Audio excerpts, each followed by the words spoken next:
Chapitre 5, les versets 38 jusqu'à 47. Nous lisons au nom de Jésus-Christ. Vous avez appris qu'il a été dit, œil pour œil et dent pour dent. Mais moi je vous dis de ne pas résister aux méchants. Si quelqu'un te frappe sur la joue droite, présente-lui l'autre. Si quelqu'un veut plaider contre toi et prendre ta tunique, laisse-lui encore ton manteau. Si quelqu'un te force à faire 1000, faisons-des avec lui. Donne à celui qui te demande et ne te détourne pas de celui qui veut emprunter de toi.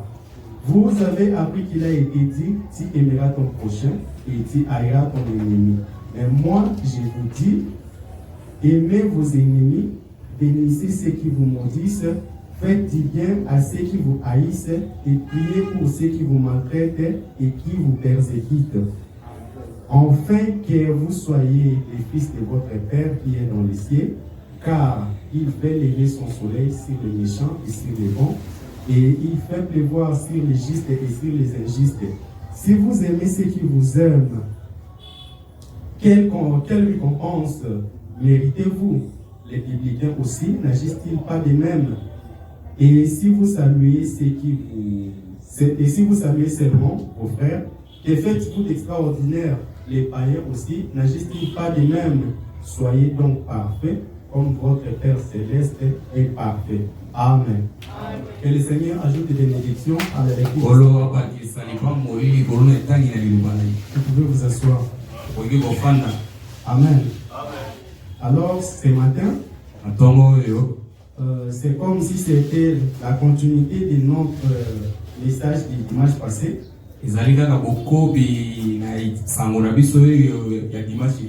Parce que les sujets ou les thèmes sur lesquels nous parlons,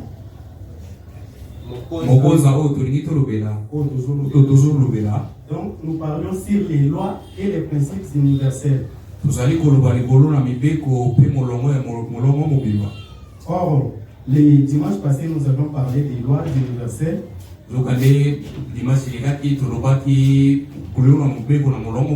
Mais aujourd'hui, nous allons parler sur les lois, sur les principes universels. Amen. Donc c'est ça notre grand sujet, les principes universels.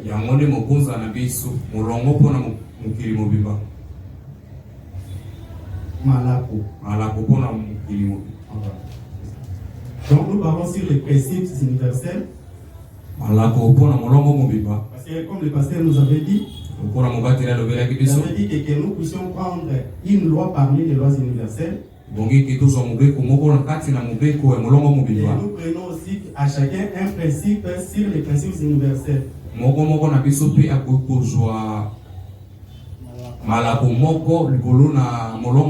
Et ça dépend si tu peux parler des petits principes, donc ça dépend de comment tu as.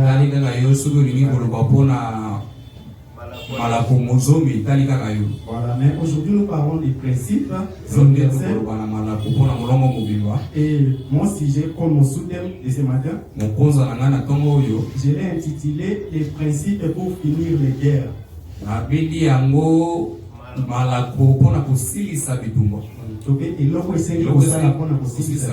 C'est ça le principe. Donc c'est ça que nous allons parler ce matin. C'est les principes pour finir les guerres. Parce que comme nous sommes là, d'une manière ou d'une autre, nous avons des guerres, nous avons des combats. Et le dimanche passé, nous avons parlé des lois. Or, nous avions dit que Dieu a placé ces lois dans la nature ou dans l'univers.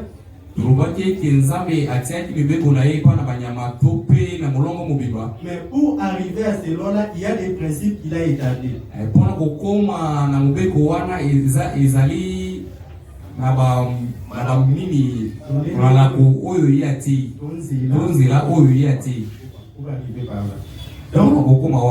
Comme les gens de ce monde le disent,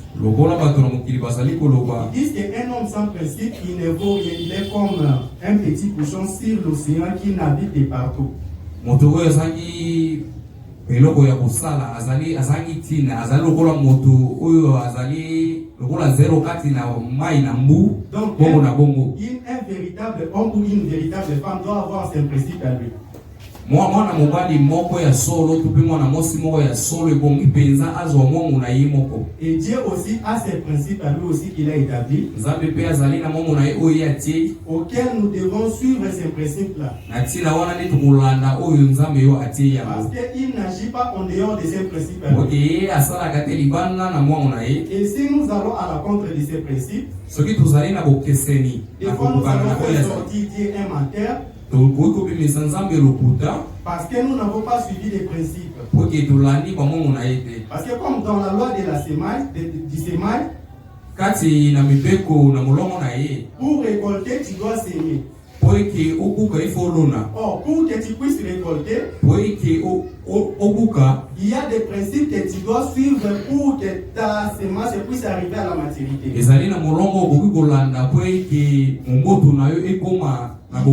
y a des saisons auxquelles tu vas s'aimer. Et il y a des saisons auxquelles tu ne peux pas s'aimer. Si tu sèmes à la période où on ne sème pas, tu ne vas pas récolter. Parce que tu as semé en dehors des principes de Dieu. Est-ce que nous sommes ensemble? Donc il y a des principes auxquels nous devons suivre pour parvenir à quelque chose. Et comme j'avais dit qu'aujourd'hui nous parlons sur les principes de comment finir la guerre. C'est ce que nous allons voir ce matin. Là où nous venons de lire dans Matthieu, là c'était Jésus. Parce que nous croyons que Jésus était la grâce. Parce que Paul dit que l'Ancien Testament c'était la loi. Et il dit que le Nouveau Testament c'était la grâce. Et Jésus était la grâce dans le Nouveau Testament. Or la parole de Dieu doit s'acheminer. La parole de Dieu doit s'agencer. Jésus lorsqu'il était venu, il n'était pas venu pour abolir la loi. Mais il était venu pour accomplir la loi. Or, dans la loi, il y a des lois que Dieu avait placées dans la Sainte Écriture. Les gens devaient suivre ces lois-là et ces principes-là. Il faut quand même dire que Moïse, dans la loi, lui, il était un législateur, il était un policier.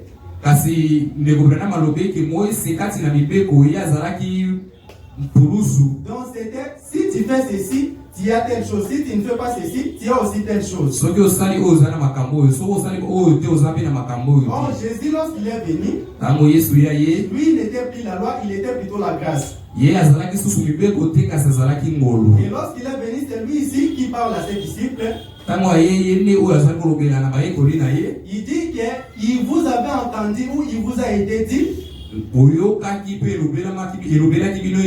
si quelqu'un te fait du mal, tu dois lui remettre aussi ces mal-là.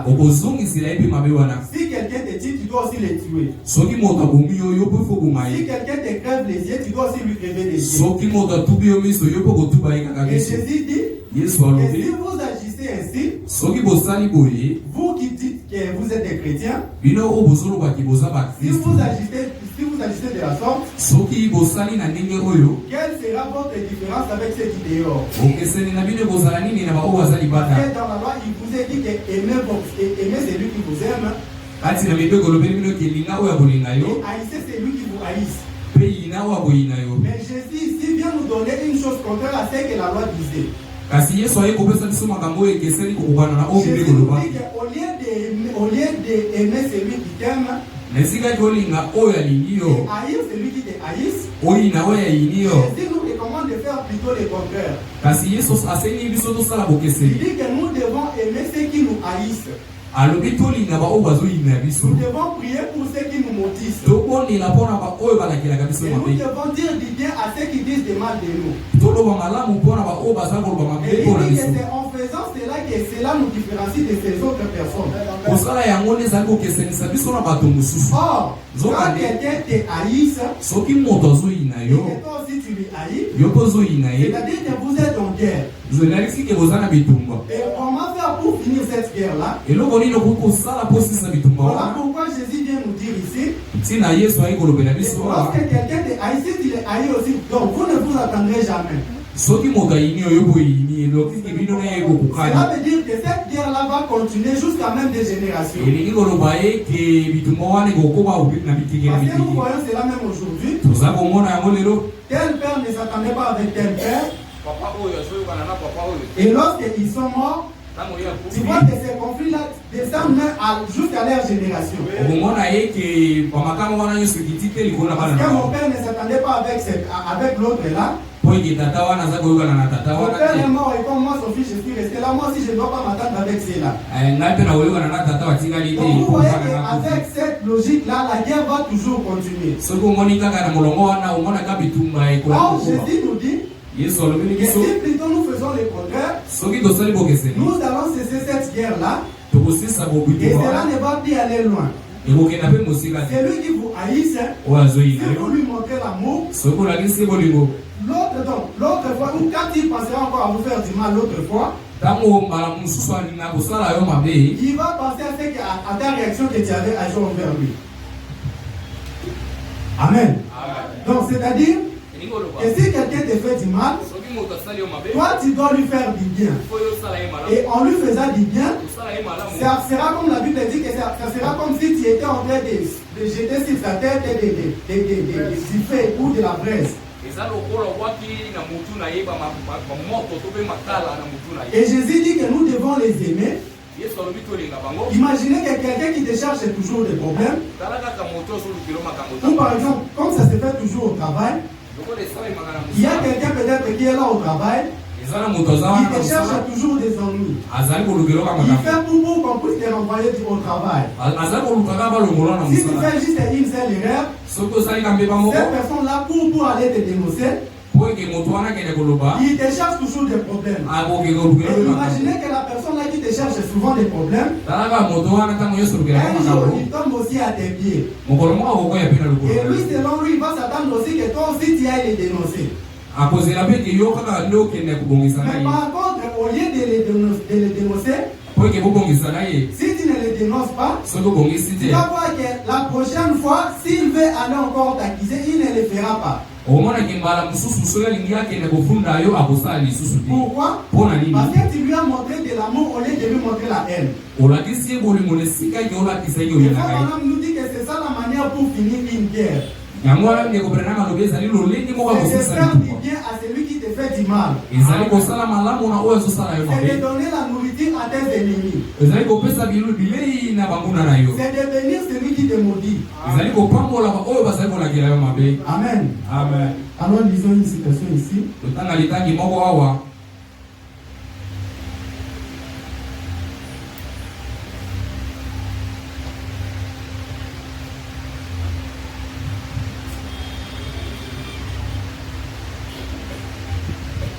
Ici, il est en train de parler d'Élisée. Il dit qu'Élisée était un prophète. Et les autres étaient un prophète en Israël. Et au temps où Élisée était prophète, il y avait des autres pays qui complotaient pour venir attaquer Israël. Et comme Israël avait un prophète, à chaque fois qu'un pays étranger complotait contre Israël, Dieu faisait voir ce plan-là à Élisée le prophète. Et Élisée faisait les plans auxquels ils ont prévu pour venir attaquer Israël. Par quel chemin il viendrait? Combien il viendrait? Où ils ont prévu de se cacher? Où est-ce qu'ils ont dit qu'ils vont débiter la guerre?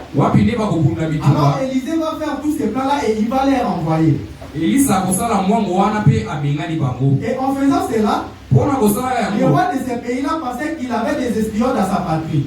mokonzi ekolo wana zali kukanisa yake azali na babundi makasi kati na ekolo na Dieu le prophète qui voyait tous ces plans là et il révélait cela à son prophète. Zokande nzambe musakole zali kutalisa mwango wana pripana musakole. Alors lorsqu'il a dit qu'il y avait des traîtres dans son armée, zali na batu oyo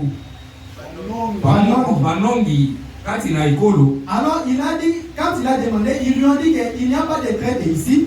Mais Israël a un prophète. Et ce prophète-là, Dieu lui fait voir tous nos plans. Voilà pourquoi nous ne pouvons pas les attaquer. Et le roi dit que allez me prendre ces prophètes-là et ramenez-les-moi ici. Et lorsqu'ils sont arrivés là-bas, les prophètes les a frappés d'aveuglement. Ils ont c'est la fois on a dit. Il s'est rendu où il était, où il dit, il s'est rendu là où il y avait lié ce grand événement. Là où cette grande chose s'est passée. Et il dit, cherchez-vous Élisée? Il répondit oui. Il leur dit, venez, suivez-moi. Je vais vous amener directement auprès de lui. Amen. Donc lorsque ces gens-là ils sont venus, vous savez l'histoire de Géasi quand il a vu toute la carte, il a vu qu'ils étaient environnés. Et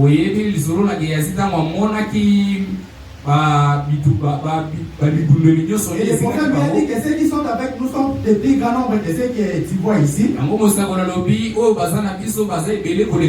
lorsqu'ils sont venus, Élisée est allé se présenter devant eux. Or, il ne savait pas que celui qui était devant eux là c'était Élisée. Et Élisée leur a demandé, vous cherchez Élisée? Ils ont dit oui, nous sommes en train de chercher Élisée. Et Élisée leur dit, venez, suivez-moi. Je vais vous mener directement auprès de lui. C'est bien Élie qui leur disait cela. À quoi était-il aveugle? Ils étaient aveugles au fait que c'était les prophètes de Dieu. Ils étaient aveugles à cela. Et il les conduisit encore tout droit dans l'embuscade. Et il a dit, venez, je vais vous montrer Élie. Et c'était bien Élie qui les menait là-bas. Donc le prophète leur dit que venez, je vais vous montrer Élie. Or, celui qui leur parlait là, c'était Élie lui-même. Et ils étaient aveugles, ils ne pouvaient pas les reconnaître. Et Fabana me dit, et lorsqu'ils regardaient autour d'eux, ils s'aperçurent qu'ils étaient cernés de toutes parts. Et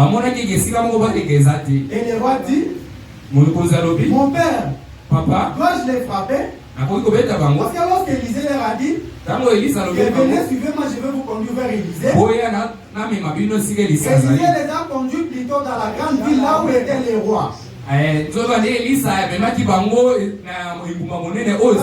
l'armée d'Israël se réunissait. Et ils étaient là en train de partir avec Élisée sans savoir que celui qui les menait c'était Élisée lui-même. Et fois on a dit que Dieu les avait aveuglés. Ils ne pouvaient pas voir que celui qui les conduisait c'était Élisée lui-même. Donc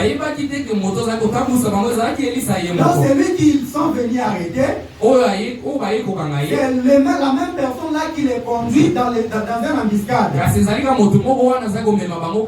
lorsqu'ils sont arrivés là où était le roi, c'est alors que leurs yeux s'ouvrirent. Et ils aperçurent qu'ils étaient environnés par l'armée israélienne.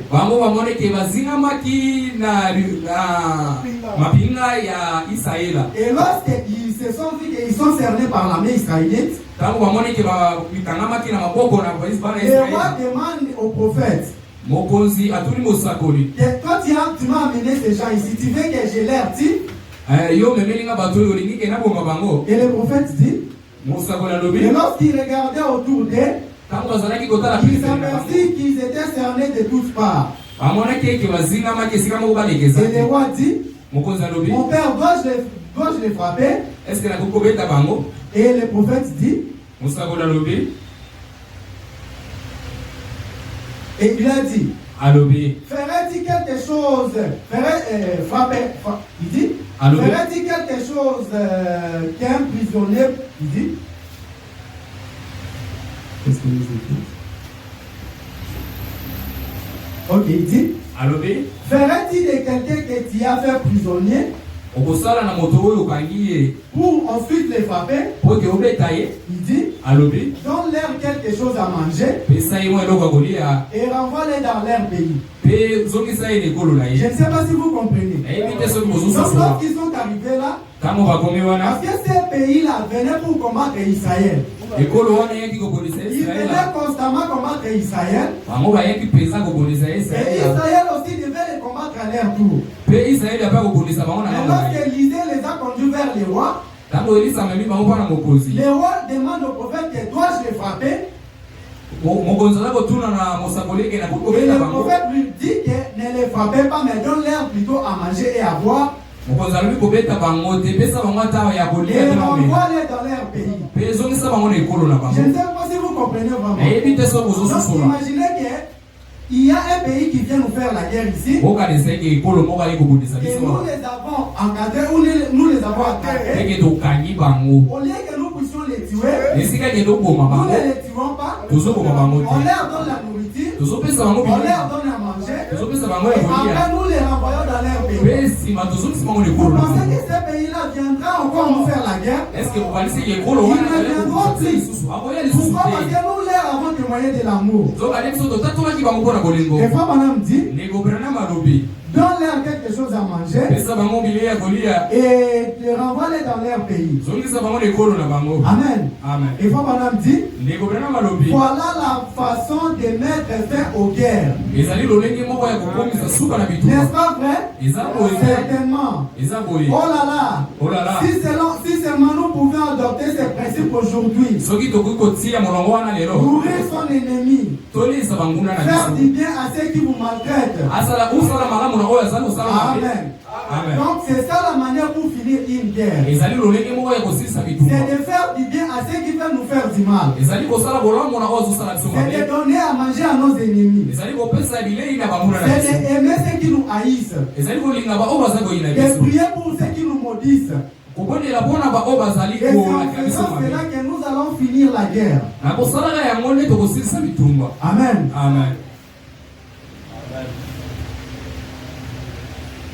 Parce que si nous haïssons ceux qui nous haïssent, si nous combattons ceux qui nous combattent, parce que comme on a dit, à chaque fois que nous voulons combattre nous-mêmes, il dit que Dieu ne va pas combattre pour nous. Mais si nous nous abandonnons à lui, c'est alors que lui il va combattre. Et lorsque lui il combat, il y a toujours une victoire. Et Frère Branham dit que les véritables combats ou les véritables batailles ne se font pas pour gagner de l'argent. Il dit que si nous devons combattre, nous devons combattre pour les principes. Donc s'il y a des principes dans la Bible, s'il y a des principes dans la parole de Dieu, et auxquels nous devons combattre pour conserver ces principes-là, alors notre bataille aura un sens. Parce que chaque bataille que nous livrons, si nous livrons pour garder nos principes, si nous nous battons pour conserver les principes que la parole de Dieu, alors nous aurons toujours la victoire. Il faut maintenant dire que la victoire que nous avons, lorsque nous combattons pour les principes, on dit que cette victoire va durer éternellement. Amen. Ici dans Hébreux chapitre 7, première partie, au paragraphe 75, Branham dit, maintenant j'aimerais que vous remarquiez ceci. Abraham dit, je ne prendrai pas un fil ni un cordon de soulier ya sapato te. Il n'a pas livré cette guerre pour gagner beaucoup d'argent. Asali bitumba wana po alonga musolo belete. Et les vraies batailles ne se font pas à cause des motifs égoïstes. On ne mène pas de guerre pour de l'argent. On mène des guerres pour des motifs, pour des principes. Les hommes mènent des guerres pour des principes. Et quand Abraham est allé à la recherche, et quand Abraham est allé chercher l'autre, il n'est pas parti parce qu'il savait qu'il pouvait battre les rois et prendre beaucoup de l'air bien. Il est allé en ayant comme principe sauver son frère. Donc c'est le but pour lequel Abraham était parti combattre. Il savait que Dieu était avec lui. Et s'il allait faire la guerre, il allait vaincre. Mais il n'était pas parti parce que si je l'ai vaincu, je vais ramener leur trésor. Mais il était parti parce que son frère était prisonnier. Et il est allé parce que le principe de la parole de Dieu nous dit que nous devons assister nos frères même s'ils sont dans l'erreur.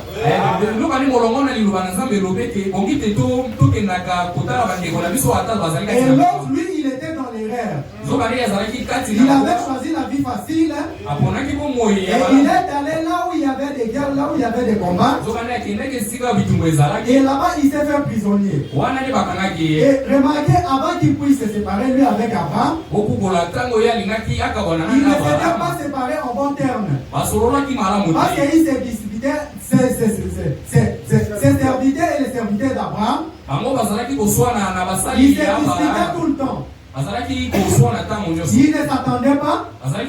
Voilà pourquoi Abraham avait dit que choisis les côtés auxquels tu pourras aller. Et moi je choisirai les cas que tu ne voudrais pas aller. Donc il s'était en guerre contre son frère Abraham. Et il est parti à Sodome. Et remarquez qu'Abraham, sachant qu'il n'était pas en bon terme avec son frère, mais lorsqu'il apprit que son frère était prisonnier, il ne lui a pas laissé là-bas. Mais il est allé combattre pour libérer, pour délivrer son frère. Et frère Branham dit, c'est ce que nous les ministres de l'évangile devons faire aujourd'hui. Il dit que souvent nous allons sur les champs de maison parce que nous savons que nous aurons de l'argent. Alors qu'il y a nos frères, les enfants de Dieu qui sont prisonniers dans des dénominations. Il y a des gens qui n'ont pas encore reçu la parole de Dieu. Mais au lieu d'aller livrer des batailles pour les ramener, nous allons plutôt pour chercher de l'argent. Et frère Branham dit que notre motif est faux. Il dit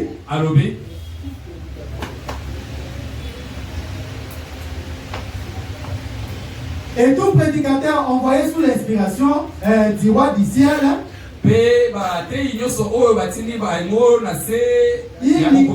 n'ira pas pour de l'argent, ni pour faire une grande église, ni pour commencer des dénominations.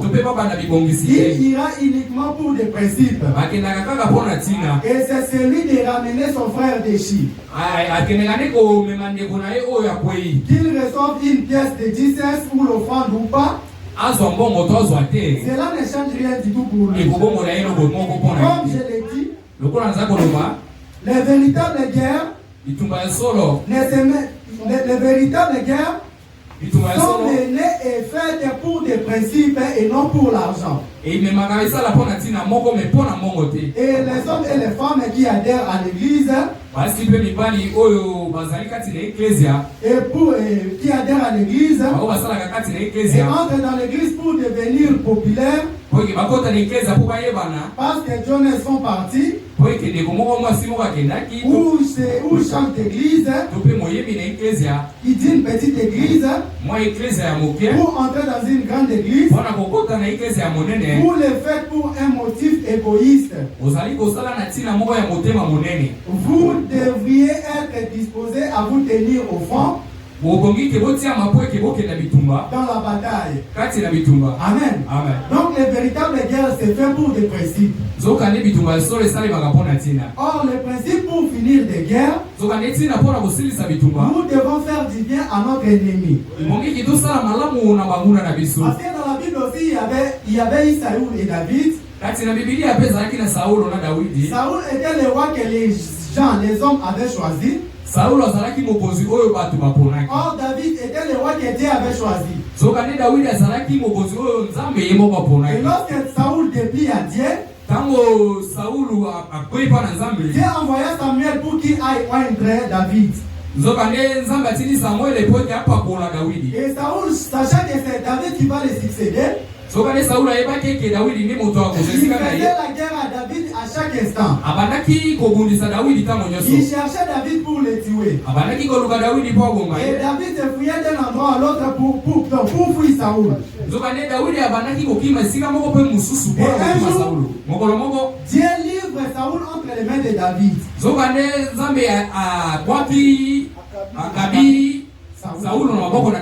Et au lieu que David puisse tuer son ennemi Saül, il ne le tue pas, il lui conserve la vie. Et faut maintenant dire que David avait une bonne raison d'en finir avec Saül. Parce que c'était son ennemi. Et il savait que si Saül est mort, c'est lui qui monterait au trône. C'est lui qui le succédait, c'est lui qui allait être roi à sa place. Et remarquez que Dieu lui donne l'opportunité d'en finir avec lui. Et il ne le fait pas. Ici dans la prédication, la préparation, Frère Branham dit, il faut un homme du nom de David. Mobali moko na kombo ya Daudi. Il faut un homme du nom de David. Avec la possibilité de tuer son ennemi. Dieu l'avait conduit jusqu'auprès de son ennemi. Donc il cherchait sa vie. Même son général a dit, Dieu l'a livré entre tes mains. Ôte lui la vie. Et il dit, et il a Dieu l'a livré entre tes mains. Ôte lui la vie. Et il a coupé les pannes de son manteau. Et il est remonté et il a dit, que Dieu me garde de toucher à son oin. Donc Dieu donne Saül entre les mains de David. Au lieu que David puisse tuer son ennemi, il coupe juste une partie de sa robe et il lui laisse la vie sauve. Et lorsqu'il est parti de loin, il dit à Saül, que tu me cherches partout, tu veux me tuer. Aujourd'hui Dieu t'a livré entre mes mains. Je devais te tuer. Voilà que je ne t'ai pas tué. Et pour savoir que j'avais l'opportunité de te tuer, regarde ta robe. J'ai une morceau de ta robe entre mes mains ici. Donc si j'ai pu couper une partie de ta robe, cela veut dire que je devais aussi te tuer. Mais je ne t'ai pas tué parce que je ne cherchais pas à te tuer. Et si vous lisez l'histoire, c'est dans 1 Samuel chapitre 24. Vous allez voir qu'après que David a sauvé la vie de Saül, il avait fini la guerre là qu'il opposait à Saül. Il a décidé de ne plus faire la guerre à David. Parce que David n'a pas voulu le tuer lorsqu'il s'est retrouvé entre ses mains. Et c'est cette méthode-là que Frère Branham nous incite à faire aussi. Si tu veux finir la guerre et les tensions, alors fais du bien à celui qui te cherche du mal. Et à celui qui te haïsse, fais du bien à ceux qui vous font du mal. C'est alors que vous allez finir la guerre. Alors, nous allons nous arrêter là pour le temps. Que le Seigneur vous bénisse.